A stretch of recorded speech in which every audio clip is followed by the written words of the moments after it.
So the best lock for a shed is this master lock. Alright, it's difficult for people to cut. And this is the lock. I am not sponsored by them, but I really like it. I tried to look for something online and I didn't find anything. And so the nice thing about this is it's covered. It's rust proof, weatherproof. As you can see here, it said weather and cut resistant.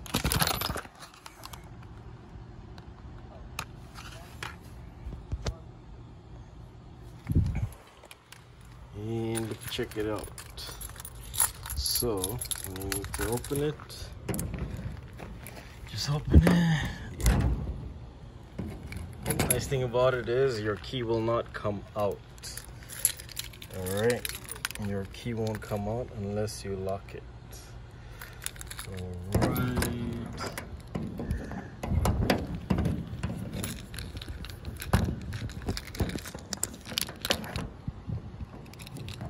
There you go.